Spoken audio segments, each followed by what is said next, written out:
Come on in, pull up a chair and take a load off, because today I'll be reviewing and paging through Empire of the Ghouls for 5th edition Dungeons & Dragons from Kobold Press. Is this a truly epic adventure in which to challenge your players? Or should you avoid taking a bite out of Empire of the Ghouls altogether? We're going to find out right after this.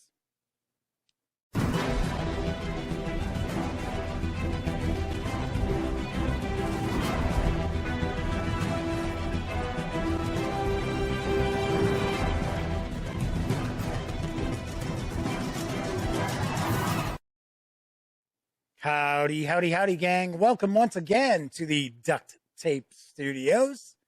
I'm Jeff McAleer, your host here at the Gaming Gang channel. As I mentioned in the open, today I'll be reviewing and paging through Empire of the Ghouls for 5th edition Dungeons & Dragons from Kobold Press. It's written by Richard Green with Wolfgang Bauer, Jeff Lee, Kelly Pollack, Mike Wellham, and Christopher Lockey.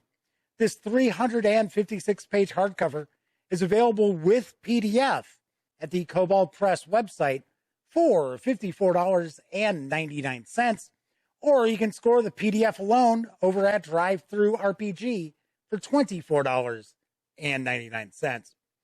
So without further ado, let's swing on over to the other camera, because here I've got the limited edition of Empire of the Ghouls. I do believe this is sold out. I don't think this is available any longer, but to my knowledge, there's no difference whatsoever between this edition and the standard edition of Empire of the Ghouls outside of just the cover. So before we dive in, a few things I do want to mention. First off, the fine folks over at Kobold Press were kind enough to provide me with this review copy. But neither I nor anyone else affiliated with the Gaming Gang has received any other sort of compensation for me to share my thoughts about this adventure with you. These days, it's important that you know that. Also, I'm going to stay picture-in-picture up here. So that means as I page through, I'm going to be cutting off a little bit of the upper left portion of the book.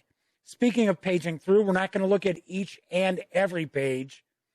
I just want to give you a good feel for what's in the book, give you a high-level overview of the adventure itself, and let you know if I think Empire of the Ghouls is worth picking up. Also, this is an adventure, so as much as I like to try to stay away from spoilers, there's going to be spoilers. So if you are a player and you're hoping that your dungeon master is going to run Empire of the Ghouls, I certainly recommend tune out now. You don't want surprises ruined by sitting watching this review.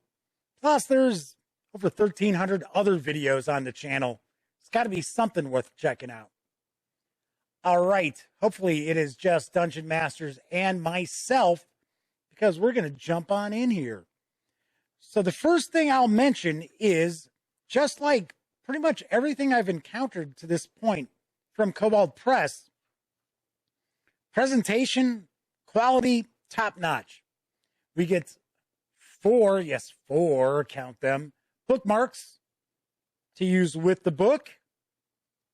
The paper stock is very nice. Also a matte finish as well. So I feel that the paper stock is thicker than you would find on, say, Wizards of the Coast, Dungeons & Dragons adventure book. Artwork throughout, really nicely done, and a uniform style, which I always appreciate. I think that's fantastic as well. I honestly feel that this book itself will hold up to a lot of repeated use at your gaming table. This is not going to fall apart, I don't believe. So we're going to start off. We get about 42 pages of a gazetteer devoted to the underworld, mainly the Empire of the Ghouls. And this builds on the information from the Midgard World book, which I reviewed a while back and thought was just fantastic. Love it. I really dig the whole Midgard setting from Kobold Press. It's quite different than a traditional sort of Forgotten Realms sort of setting. And it's a little dark, but it's not grim dark. So this isn't like Mirkburg or Shadow of the Demon Lord. It's dark fantasy, but not overwhelmingly depressing fantasy. So we get to find out a lot about the ghouls. And ghouls in Midgard are very different than your typical Dungeons and Dragons ghouls, which are essentially mindless creatures driven by hunger and the desire to feed on flesh. Now, these ghouls also feed on flesh, but they are intelligent.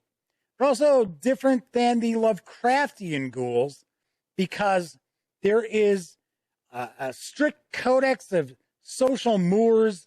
There's a hierarchy. There's different deities that they worship. So pretty impressive as far as the background for the ghouls and the ghoul empire. We get to learn how ghouls are created. Most creatures who are infected never live to become ghouls. They die. A vast majority of those who live don't recall any of their past life. A small percentage who do live and become ghouls retain their memories and their skills, thus making them pretty powerful ghouls. We learn about their trade partners, their allies. They are allied with the vampires of the Blood Kingdoms, and that comes into play in this adventure as well. We get to learn about different locations. We find out about ghoul cities. Ghoul cities aren't as large as surface world cities. They're on average about 2,000 ghouls or inhabitants, because there's more than just ghouls that live in these cities. And I find it very interesting how there are other races that coexist with these flesh eaters. So very, very interesting. Like I said before, I really like the Midgard setting. So then we'll get into the adventure itself. And this will take the player characters from 1st to 13th level. It is recommended that you own the Midgard World Book, the Tome of Beasts, Creature Codex, and it helps if you have the Zobek Gazetteer, which features, obviously enough, the free city of Zobek, where some of the adventure takes place.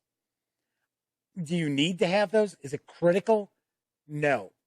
One of the knocks I had about the Scarlet Citadel adventure was I felt that it relied too heavily on Kobold Press bestiaries, that it was pretty tough to run it without owning those other books. I don't feel that way about Empire of the Ghouls. I think you can easily get away with running this without any of them, without any 4 of those books. Sure, granted, yes, you're going to have to replace different monsters, and you're going to have to involve yourself in some hand-waving for some of the entries that might require more knowledge about Midgard, but it doesn't have to take place in Midgard anyway. You can insert this into any campaign world within reason. So the overall adventure, the overall story is that there is this evil ghoul duke, and to be honest, the ghouls are all evil anyway.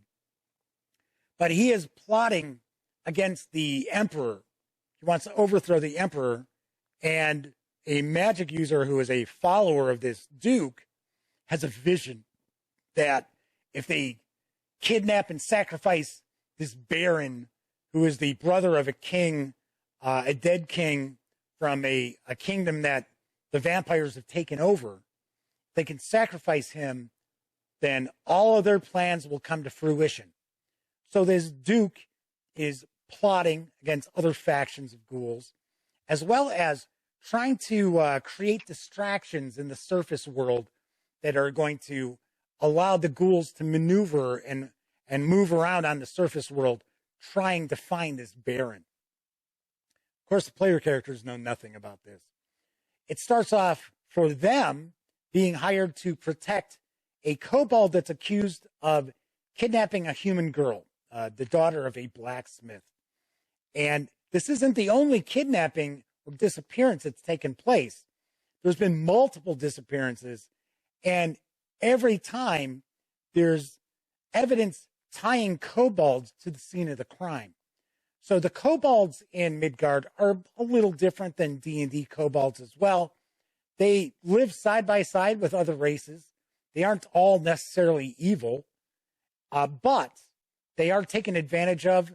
They are not thought very highly of. There's racism against them. So what's going on here in Zobek is many of the people of Zobek are taking a very hostile attitude towards the kobolds because of these disappearances. So, of course, your player characters are going to get to the bottom of these disappearances. And, of course, it's going to turn out it isn't the kobolds. Of course, your player characters might leap to the assumption that it's vampires. And it's not, because the title of this adventure is Empire of the Ghouls. Although there are vampires in it because they are allied with the ghouls. So the player characters are going to find out what's really going on and actually get the kobolds off the hook. Following that, they're actually tasked by the Clockwork Oracle of the Free City of Zobek in finding this holy relic, which the Oracle foresees as being important in the upcoming uprising of the ghouls that the Oracle foresees. So the players set off to find this holy relic, and they get to team up with some pretty cool dwarves. And while they're trying to find this holy relic, they run across ghouls on the surface, and they're carrying a sketch of the Baron. Of course, the player characters don't know who the Baron is, but they also begin to learn that there's other ghouls that have been apprehended or killed that are also carrying these sketches of the Baron. Eventually, the player characters will be introduced to the Baron, although they still don't know why the ghouls are trying to find him. So next, the player characters are going to be tasked with stopping a wedding from taking place between these two priests of these two deities that if they team up, it's going to be very, very bad for many of the free peoples of Midgard. It is the blood marriage that they're trying to break up. And they most likely will, and return to find out that the Baron has been kidnapped by the ghouls. So the celebrating that the player characters have been able to derail the wedding will be short-lived as they find out that the Baron is gone. Next up, they're going to learn that there is a former king of the ghouls who has been long thought to be dead, who is not, who is still alive, and the player characters may actually be able to use him as an ally. Now, once again, keep in mind, the ghouls are evil. But there's various different factions of the ghouls, and many of these factions are at odds with each other. So this ghoul king figures, well, he can use the player characters as pawns in his great game. The player characters then find out that there is an artifact that can allow them to pass as ghouls. And they have to track that down. And the artifact's very cool. I thought it was very interesting because it then allows the player characters to interact with a lot of the underworld environments and the different NPCs and different factions that they wouldn't be able to if they were just still the regular player characters. Because as humans, dwarves, elves, or halflings, especially halflings, because the ghouls find their flesh to be a delicacy, the regular player characters would have a very difficult time just surviving the underworld because everything would be out to get them. That's not the case with this artifact. So this artifact allows them to pass as ghouls. I thought that was very cool. I thought that was very interesting. So eventually what's going to happen is the player characters are going to confront the evil Duke and his minions who are attempting to sacrifice the Baron, and hopefully the player characters are able to defeat the evil Duke and his followers and save the Baron. And in doing so, they might actually get to meet the Emperor of the Ghouls, the real Emperor. I thought that was kind of an interesting conclusion. There's also some adventure nuggets as well, some hooks. If the player characters want to continue adventuring in the land of the ghouls in the underworld, I thought that was kind of cool as well. So then we get into the appendix. We've got about 90 pages devoted to a couple of the religions, as well as a bunch of new magic items. And one of the things that I really like too is that we have images for many of the items. Not all of them, but many of them. And I definitely appreciate that. We get a bestiary that's got quite a few new monsters and creatures in here. And then we're also going to get stat blocks and breakdowns for the major NPCs in the adventure. We also get a table of random encounters in the underworld that's pretty detailed. We have random encounter tables in other locations as well, but this is the most detailed of the tables, and it's based on where the players happen to be, player characters happen to be. One thing I also liked about it too is we get a little bit of a breakdown about these encounters. So instead of it just saying, a cloaker, we get a little paragraph telling us, okay, so what happened? How did the player characters encounter the cloaker? What happened? I definitely like that. We get quite a few of these for the different random encounters. We get some handouts as well. And then we wrap up with some advertising for other Kobold Press releases. And that is Empire of the Ghouls for 5th edition Dungeons and Dragons. Let's swing on over to the other camera because I'm going to share my final thoughts as well as a review score. I definitely dig Empire of the Ghouls. I think there's a lot going on. And of course, I stayed away from 98% of what's going on in this adventure so that I could stay away from the spoilers. There are different factions to utilize. I love faction play. Not only could a clever dungeon master be able to utilize the factions with the player characters, but they can actually pit them against each other behind the scenes as well. There's a lot of unseen politics taking place in this adventure. There are a few moving parts. There's not a ton of moving parts that a dungeon master can't keep track of everything that's going on, but there's a good amount of maneuvering going on behind the scenes that the player characters will not always be aware of. And I actually like that. I dig that. This feels like a living, breathing location and setting as opposed to everything revolves around the player characters. So I definitely like that quite a lot. I think there are a lot of cool NPCs, a lot of cool encounters that take place as well. So big thumbs up for that. There are a couple of things I'm not super keen on. One, and it is a 5th edition Dungeons and Dragons thing. I get it, but I am not super big on a lot of checks where it's like, oh, well, make your Arcana check, and now you know this. Or make a Wisdom perception check, and you get this. I prefer, I'm old school. I come from an age where the players sat there and they told you what their characters were doing. They didn't have to sit there and look at skills on their character sheet and say, okay, well, what skill am I using?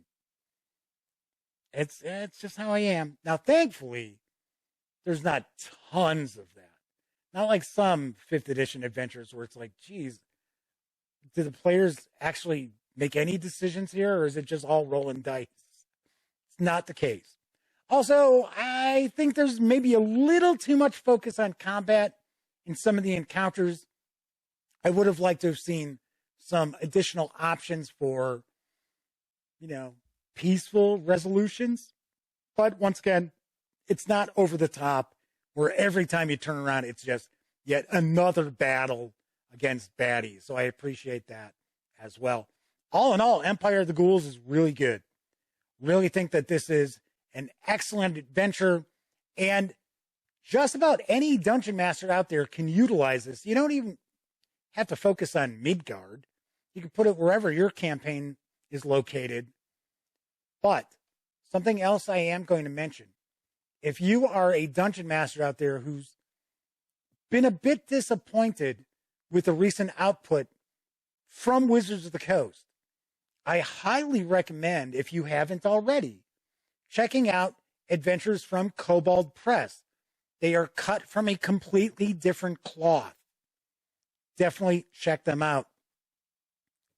I mean, even with the quibbles that I had with Scarlet Citadel, I still liked the adventure. I like Empire of the Ghouls better. So, on a scale of 0 to 10, I give Empire of the Ghouls a very, very solid 9 out of 10. Definitely think it is worth picking up, and it is a truly epic adventure, and a good dungeon master is really going to bring that out, and your players will not soon forget Empire of the Ghouls. All right, that is it for this time out. If you like this video, by all means, please give it a quick thumbs up. Subscribe to the channel if you haven't already, and if you do subscribe, ding that bell. It'll not only let you know when I upload videos such as this review, it'll also inform you when my live stream, the Gaming Gang Dispatch, airs Monday, Tuesday, and Wednesday evenings at 7 p.m. Central right here on YouTube. And of course, when you're not watching videos on the Gaming Gang channel, be sure to visit thegaminggang.com for all the latest in gaming news, reviews, and a whole lot more. You know the drill. Get your geek on at thegaminggang.com. Thank you for taking time out to watch this video, and here's hoping each and every one of you gets to enjoy plenty of great gaming with your gang.